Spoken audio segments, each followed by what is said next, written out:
Namimiss mo ba si President Duterte? Honestly, yes. Ano yung naman? Alam mo, kaibigan ko talaga siya. Sabi ko nga kay si Secretary Kitain, sabi na lang na pag wala na siya sa pwesto, andito lang ako. PRRD was always a father figure, not only to me but to all of us. My special story about this is that when I had a miscarriage, he was very considerate and he was very concerned, and he let me to take time to rest and recover from the incident. He also tried to comfort me with his words and positive perspective. So I really appreciate that. Dalawa palagi yung sinasabi niya. Tomorrow will take care of itself.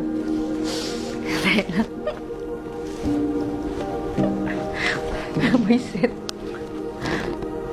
At yung there always time for everything.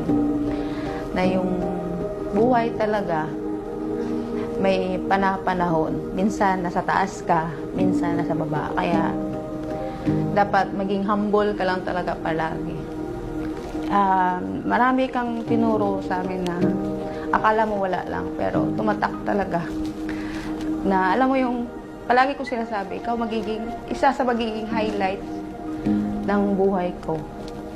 At thank you sa trust, sa pagbigay ng chance para mag-serve hindi lang sa iyo pero sa Pilipinas din. I'm really, really proud to have the honor to work with you as your aide.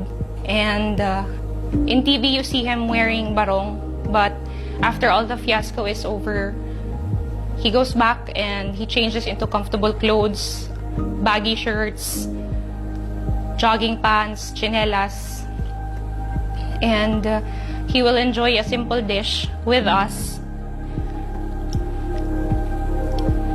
He is the kind of person na pag nakikita mong kumakain, sobrang ganado, kahit na yung ulam bulad. Parang pati ikaw gaganahan kasi papaisip ka, parang sarap ng bulad, kakain na lang din ako. So seeing him like that, na simple pleasures in life, he enjoys very much. Wait lang, naiyak ako. Visit! I will always remember all the lessons you've taught me throughout my career and for the rest of my life. PRRD has been more than just my commander-in-chief being in the military. So I always looked up to him like parang he's my father. Kasi there were many instances that we ate together, then sobrang relaxed lang. He would make jokes, he would tell silly jokes, even personal stories na dapat di niya kinikwento sa amin, kumbaga. Pero he's very open. Sir, sa 6 na taon na naging security officer niyo ako, maraming salamat sa kumpiyansa at tiwala na ibinigay niyo sa akin at saka sa aking mga kasamahan ng mga security officers. Ang hangad lang namin palagi sa inyo, sir, ay maprotektahan kayo, maging safety kayo. Tagal nating pinagsamahan, sir.